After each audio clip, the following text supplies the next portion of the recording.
Each and every one of us serves customers, whether we realize it or not. Maybe you're on the front lines of a company, serving the people who buy your products. Perhaps you're an accountant, serving the employees by producing their paychecks and keeping the company running.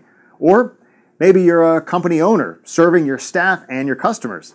The Customer Service Workshop will look at all types of customers and how we can serve them better and improve ourselves in the process. Your participants will be provided a strong skill set including in-person and over-the-phone techniques, dealing with difficult customers, and generating return business. Customer Service, Module 1, Getting Started. Each and every one of us serves customers, whether we realize it or not. Maybe you're on the front lines of a company, serving the people who buy your products. Perhaps you're an accountant, serving the employees by producing their paychecks and keeping the company running. Or maybe you're a company owner, serving your staff and your customers. This workshop will look at all types of customers and how we can serve them better and improve ourselves in the process. Module 2, Who we are and what we do. Before we get started, we need to think about what is a customer. What customer service is all about. We also need to think about whom in our organization provides customer service. The simplest answer to that question is everyone. Who are customers? A customer is, in this day and age, anyone who uses a service.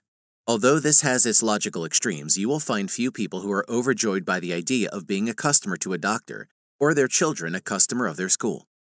Therefore, everyone who relies on you to do a job that will have an effect on their life, their job, or their use of a product is technically one of your customers. Above and beyond that, there are different echelons of customers: internal and external, corporate and personal, regular and occasional. These are always people that you will be well advised to keep happy, so customer service is an important, indispensable, one might say, element of any job in which you have customers. If, for example, you work in one branch of a department store and receive a call from someone working in a sister branch of the same store wondering if you have in stock a particular item, one which their branch has run out of, for example, then that individual technically and temporarily becomes a customer to you. They want something and are hoping that you can deliver it. To do your job the way one would hope, you will go to whatever lengths are possible in order to provide the best service possible to whoever needs it from you. Of course, the most regular customers tend to be the external customers who provide the bread and butter of any business, the regular day-to-day customer that drives the profits and income of a company. It is also these customers who will, by word of mouth and other means, bring your business to the attention of other potential customers. Their role in a business's success is essential, and these customers should be the immediate concern of any business. Ensuring that these customers are satisfied will make the difference between success and failure for any company. External customers. External customers are anyone outside your company that you interact with, not just the people who buy goods or services from you. External customers are what can be considered traditional customers. They take our products and services and pay for them. They exist outside the confines of our own organization. They are open to approach from our competitors. They may not always be dependent upon us for products and services and may switch away to our competitors. Internal customers. Internal customers include anyone in your organization who relies on you for services, resources, or information. Providing excellent customer service to internal customers sets a positive tone for all personal interactions. If internal customers receive excellent customer service every day, they will consider this the norm. If they interact with external customers, they are likely to treat those customers the way they have been treated. Excellent customer service, like most types of human behavior, is contagious. The quality of service you provide to internal customers ultimately affects the quality of service your company provides to external customers. Even if you never interact with someone outside your company, you are still engaged in customer service. An internal customer may look for any of the following: materials, information, instruction, participation, assistance. Internal customers are the people in our own organization who are dependent on us, for without whom they cannot perform their tasks to maximum efficiency, and this has either a direct or an indirect effect on the external customer. What is customer service? Customer service is one of the true business essentials. Everyone remembers the bad customer service they have had, and most will also remember instances of good customer service. The importance of customer service is recognized by all successful businesses, because it is possibly the #1 element in customer retention. If you want to ensure that you get repeat business, looking out for the wishes and needs of your customer base is essential. How you go about providing it is up to you, but there are certain elements which remain the same whatever the nature of your business. These are the principles of good customer service. Whenever a customer makes a purchase, they will have priorities as to what makes their experience a positive one. Obviously, the first priority is that they get whatever they have purchased from the point of purchase to their home. If it is a small item that they can take with them, the business's responsibility is to see that the item is packaged and presented in a manageable, portable fashion with a minimum of waiting. However, customer service begins before this. When a customer enters the store or the showroom to find what they are looking for, they may require the attention of staff to enable them to find it. Some customers just want to browse. Staff is required to ascertain what a customer wants, how they want to go about it, and whether they will need any help. Customer service can be defined as any action you take to ensure that a customer is pleased with the transaction on a long-term basis. This includes after-sales service, which entails ensuring that the customer leaves the point of sale with the item that they were looking for within the period of time that they intended to spend sourcing it, and then has no problems using it. It is easy enough to ensure a customer goes away from the point of sale with the item they had come to purchase. Ensuring that they are happy going forward may require more care and attention, and this is where after-sales service needs to be at its highest level. Pre-sales, after-sales, and point-of-sale service are all essential elements of customer service. Who are customer service providers? Given the importance of customer service, it will inevitably be the case that any company will have to place a strong focus on ensuring that the people within the business do their jobs as required. Any commercial enterprise may have several layers of staff responsibility, and the jobs done by these members may vary considerably. What they all have in common is their importance to a business, in what lies their ability to do what is required and how it should be done. Just about anyone can get one of these elements right, and most will be able to do too. Customer service providers have to get all three. In any business, a customer service provider is someone whose performance of their role is important to the overall result for the customer. Most customers will not care much for what happens behind the scenes in a company, so long as they are able to count on their needs being fulfilled. It is therefore the focus of every member of staff to see to it that their job is done without it being necessary for urgent action to be taken. The element of customer service that most customers will notice in any given transaction is that which happens in full view, how the salespeople speak to them, and how their inquiry is dealt with. But to get to that point, a number of other things also need to be done correctly.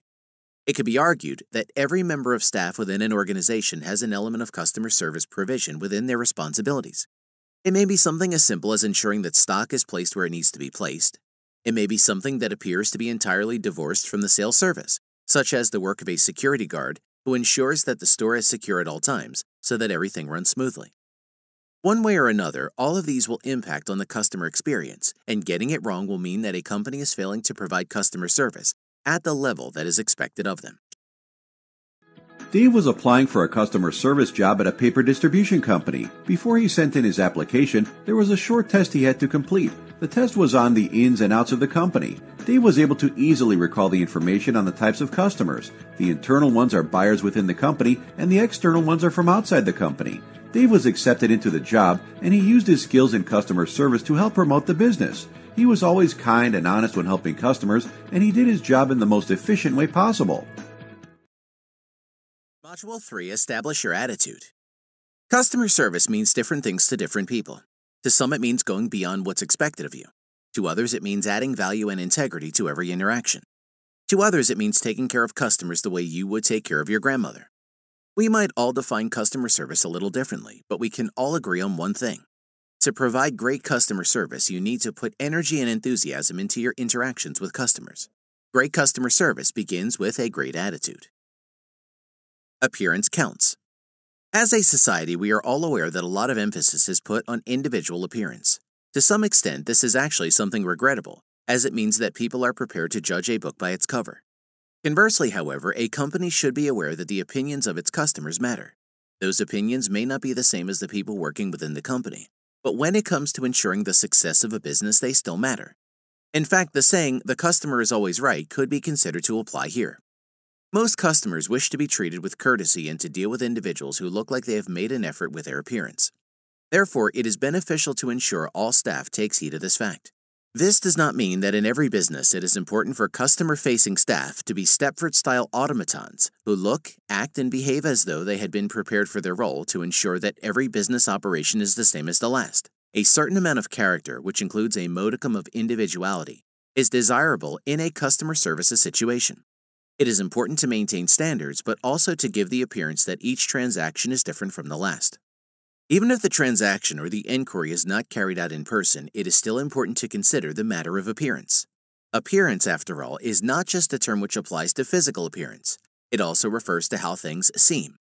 If a customer is dealing with staff on the phone or via email, they will be well advised to ensure that their professionalism does not slip here. Often in businesses which do not directly face the customer, such as call centers, the dress code is relaxed. You can wear jeans and a t-shirt or whatever feels comfortable, as long as your performance is polished and professional. Some businesses prefer to have a strict dress code even in these circumstances, feeling that dressing smartly equates directly to a smart performance. The power of a smile. Often opinions differ on what constitutes a strong approach to customer service. There are some who would argue that efficiency is everything, providing the customer with what they require when they require it without them needing to ask for it. The overall impression that this method aims for is that things happen without anyone needing to try, as if by magic. This means that courtesy counts for an increasing amount in customer transactions. Being positive and friendly in customer interactions plays a major part in ensuring that a customer walks away from the experience, having felt that everything was done in a way that suggested the customer is valued. This may impact on how much they spend in a single transaction, and just as important, whether they return to the business with more customers because of their positive experience. In this respect, a smile can make a world of difference to how the customer feels about their treatment and about the business in general. Having a smile on your face makes you look more welcoming.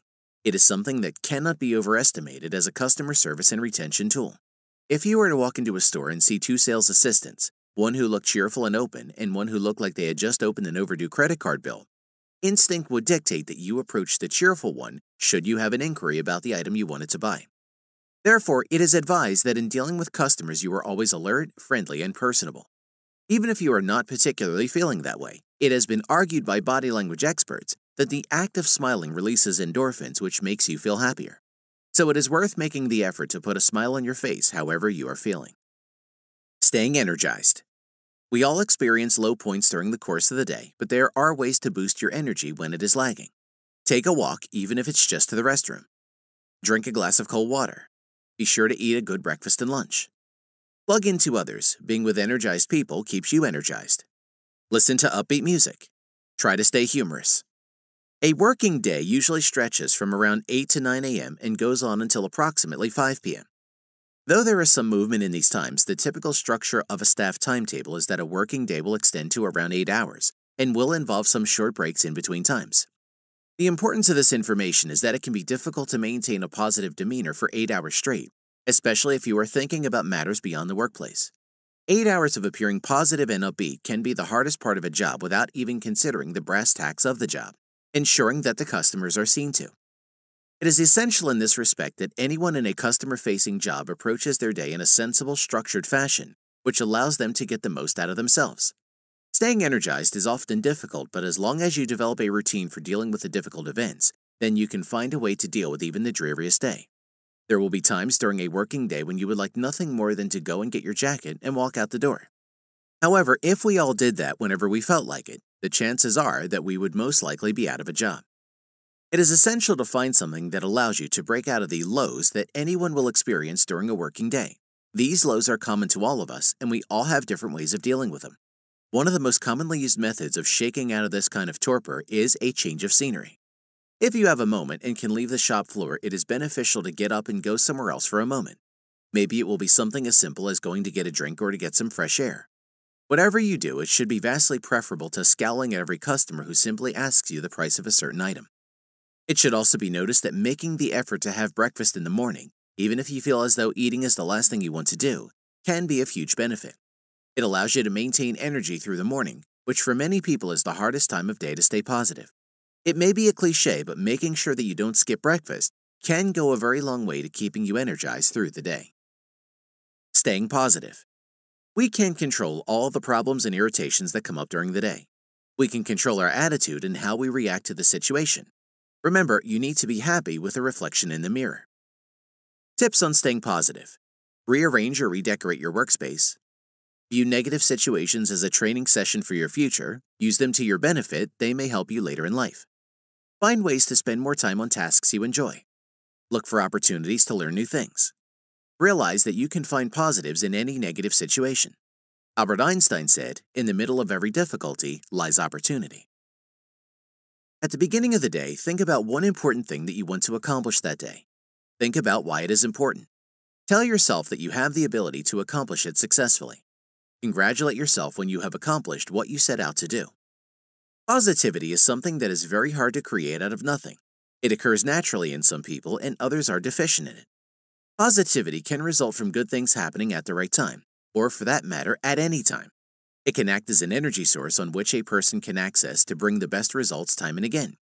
Whether you are a boss looking for good results from a sales team, or a salesperson looking for your own positive results, it is essential to bear in mind that the best results come from situations where the individual and those with whom they work feel that positive energy that feeds into a good performance. Most of us have spent time with positive and negative people. Although those who are negative may be so for perfectly good reasons, past experience may have seen them consistently fail to get what they want. They can be difficult to deal with, even to the point where they seem to sap the positivity from those who have it in supply. This is something that you will tolerate from a friend, but in a workforce, it is essential to stop this kind of negativity by whatever means necessary. Having a bright outlook can be difficult, especially when luck seems to be in short supply. But this is what separates good bosses and workers from bad ones. Outlook and attitude are essential in any job, but particularly in one where you will be dealing with the public. It may seem that the day is not going your way and that you are permanently going to be frustrated. But the essential thing to remember is that if you project this mood onto the customers, you will certainly have a bad time sales-wise. Positivity is hard to manufacture out of nothing, so sometimes you have to project it when you are not necessarily feeling it. Eventually, if you keep this faux positivity running for long enough, it will create the conditions for real positivity to take hold and thrive. Of course, if you already feel it, so much the better. As far as possible, you should share it and allow it to become a prevailing condition.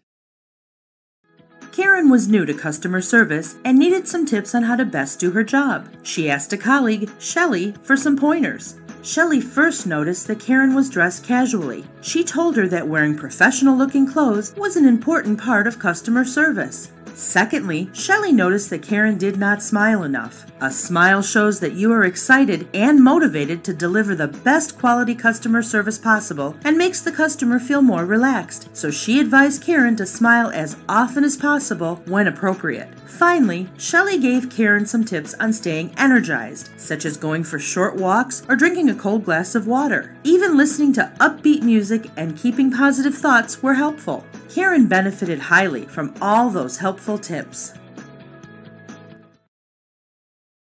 Module 4, Identifying and Addressing Customer Needs.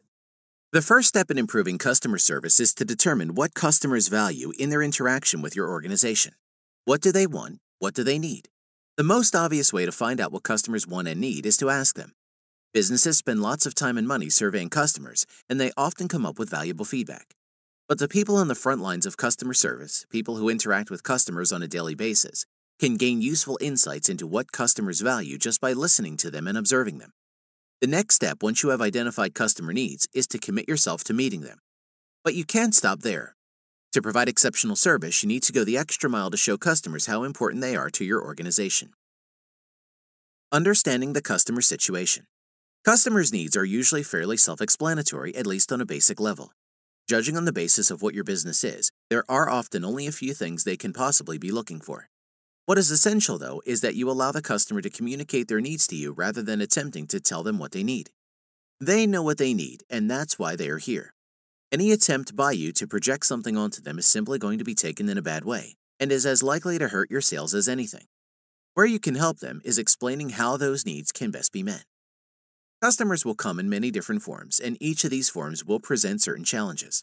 There will be some customers who are very clear about what they want and need, and will put up with very little sales patter from a salesperson. There are others who have only the vaguest idea of what they want to buy and will essentially give you a rundown of their needs and ask you to fill in the blanks. There are some who will have a lot of questions and others who will simply want you to do what they ask. In the first few sentences a customer says to you, you will be able to identify their needs or situation and can operate from there. The more time you spend in a customer-facing role, the more you will learn about the kinds of customer and the different needs that they have. You will become adept at learning what a certain customer wants from you, and you will be able to identify the way the situation will go without needing to ask too many questions. The benefit of experience is in how it allows you to make quick decisions and satisfy the customer in an efficient and courteous manner. It is often said that there are no bonuses or statistics for customer service, but it is customer service that will bring the most sales and the most repeat business. Staying outside the box. Many people argue that the quickest way of judging a situation is to prejudge it. Those who trust their instincts to give them the right steer in a situation may often get it right and find that there is real benefit in doing so. Certainly, the advantages of having good instincts are clearly evidenced by good results in terms of sales. However, it can also be negative to be too quick off the mark in terms of identifying a customer's needs. The results of this course of action can be that you appear either presumptuous or incompetent, and you may even insult the customer by being so bold. It is generally worth allowing the customer a chance to let you know what they want. They may well leave some information incomplete, and this is where your sales instincts can be most useful. There are many ways you can fall into the trap of presuming too much. Many people tend to judge customers by appearance and assume that because a customer of the same age, gender, or any other grouping tends to want a specific item, that this will necessarily hold true of any customer in that sector. It helps to allow the customer to say what they are going to say first, and then fill in any blanks that are left. It may seem like a neat trick to know what the customer wants before they say anything. But when you get it wrong, it seems less like a trick and more like a really stupid thing to do. Appearing competent is what's essential. Apart from any other reason to pause and listen, there is the fact that it's just good manners to do so. Appearing impolite and almost trying to give the impression that you know the customer's needs better than they themselves do is something that will lose you sales.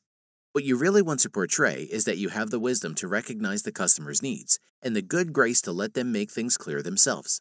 You will benefit a lot more from showing consideration than you will from any party tricks. Meeting basic needs. In providing customer service, the priorities of your organization should match the priorities of your customers. At minimum, you should be sure that you are meeting customers' basic needs. Friendliness. Friendliness is the most basic of all customer needs, usually associated with being greeted graciously and with a smile. We all want to be acknowledged and welcomed by someone who is glad to see us. A customer should never feel that they are an intrusion on your workday. Understanding and empathy. Customers need to feel that you understand and appreciate their circumstances without criticism or judgment. Fairness. We all need to feel we are being treated fairly. Customers may get annoyed and defensive when they feel they are subject to unfair treatment. Control. Control represents the customer's need to feel they have an impact on the way things turn out. Options and alternatives. Customers need to feel that other avenues are available to getting what they want accomplished. They realize that they may be in uncharted waters and they depend on us to be in the know. Information. Customers need to be educated and informed about our products and services, and they don't want us leaving anything out. Every customer who steps through the door of your organization or makes a call to your sales center provides you with a chance to provide excellent customer service. Every customer will have certain needs that have to be met in order to feel that they can walk away from a transaction satisfied. This is something that the best salespeople and any kind of staff will look to achieve at every opportunity. The customer's needs fall into two main categories: basic needs and specific needs. Whenever the customer comes to the store, they must leave with their basic needs satisfied for the transaction not to be considered a failure. The other needs are more negotiable. Basic needs are those needs which are absolutely essential to the transaction, the customer's reason for coming to the store in the first place. Their basic need may be something quite specific or something vague which they need your help to concretize. A basic need might be something like, I really need a GPS system for my car, can you help? Or equally it could be, I'm having problems keeping my car windshield clean, what would you suggest? Over and above this, there may be additional things that they need, but the basic requirement is the thing that they state in their approach to you. Meeting these needs is absolutely essential, and the important thing is that no matter how large or small those needs are, you meet them with the same enthusiasm and manners. You may not get much commission on the sale of a really basic and expensive item, but the customer will remember their experience more positively if you are prepared to smile at them and treat their needs as though you consider them every bit as important as any other customers. The next time they come back, there's every chance that their needs will be for something that costs 10 times as much. If they were happy with how you dealt with them before, chances are that they will seek you out again. Going the extra mile. Once you have met that customer's basic needs, what could you do to show that you are committed to providing the best service possible? Try these simple tasks where applicable. Remember someone's name and use it frequently in conversation. Remember what someone has purchased. Learn your customers' likes and dislikes. Contact your customers regularly. Put their needs high on your priority list. Inform customers of specials and sales. Be available to meet his or her needs. Follow up when you say you will. Be organized and thorough. Return customer calls promptly. Demonstrate you want to fulfill their customer needs. Customer service is not just about giving the customer what they ask for. Many people who provide customer services will express the importance of providing to a customer things over and above what they had asked for. Things which, although they may not be needs in the sense of things that are absolutely necessary, are certainly nice to have. This is what people call going the extra mile. You have taken the transaction to its destination, and now you can take it that little bit further by showing an extra touch to your customer service that the customer will remember the next time they need something. Going the extra mile is important for the very reason that it is not necessary. The customer will remember the things that someone did for them that were completely unexpected, that another organization or salesperson might not have done. The thing about providing customer service above and beyond is that it allows you to show just how good you are at giving the best customer service. It is easy to provide a certain expected level of customer service. By many people's estimation, it is a minimum consideration. It is the extras that will make the difference much of the time. As far as those extras go, it can be something as simple as carrying the item which has been purchased out to the customer's vehicle. It might be something as small as writing a thank you note to recognize that the customer had a wide range of places to choose from and appreciate that they chose you. Whatever the case, it is important to consider how you can best provide the customer with not only what they need, but something extra which will stay in their memory for some time.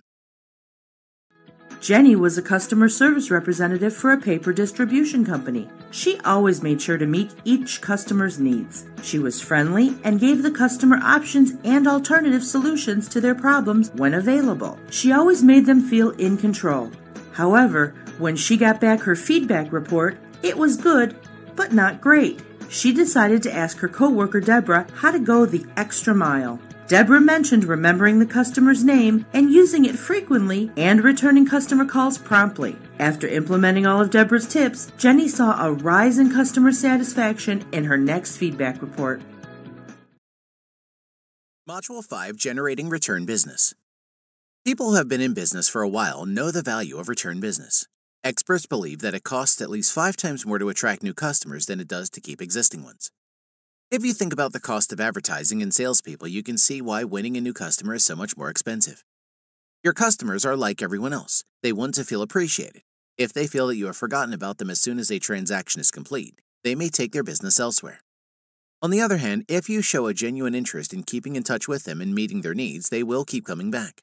We all like to do business with companies we know and trust. You should strive to be that kind of company. Following up. Following up after a sale or any customer contact is something that some people consider an optional extra in business. To some people, the idea is to simply provide the customer with what they came for and let them go on their merry way once they've got it. The priority after this is to go ahead with doing your job in respect to other customers.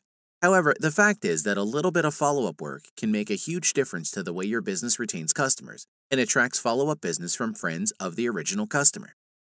Follow-up work is a major part of customer services. A customer will always see the good service they got from a business as a reason to return the next time they need something of a similar nature. This kind of service is arguably more powerful than paid advertising as a tool to get customers through the door on a regular basis. Any customer who feels that they have been given exemplary service will be like a walking billboard or a cheerleader for your company. This is something that many companies fail to keep in mind, and it costs them money in the long run. After the sale, service can take on many forms. It may be the person or persons who are on the spot to provide advice and customer support if the customer has difficulties with a purchased product or service. It may be a call a few weeks after the purchase is made to find out whether the customer is happy with their purchase and whether there is anything more that you can do for them. Showing a customer that they mean something to you and your company is a very important part of giving customer service that is not good, but great. Addressing complaints. Customer complaints should always be taken seriously. You can turn a negative situation into a positive by treating complaints as opportunities to show customers how much you care about providing exceptional service. Customer's Bill of Rights. To be taken seriously, to be listened to be respected, to receive a quick response. No business, no matter how big or small, likes to have customers complain about the service they have received or the product they have bought. There is something galling about being the subject of a complaint, and no matter how impersonal it is, it still feels almost like a personal slight. The important thing in business is to respond to such a situation with a requisite level of grace. where the customer goes away raving about what a fabulous level of customer service they have received in adversity, and promising to return when they next need a similar service.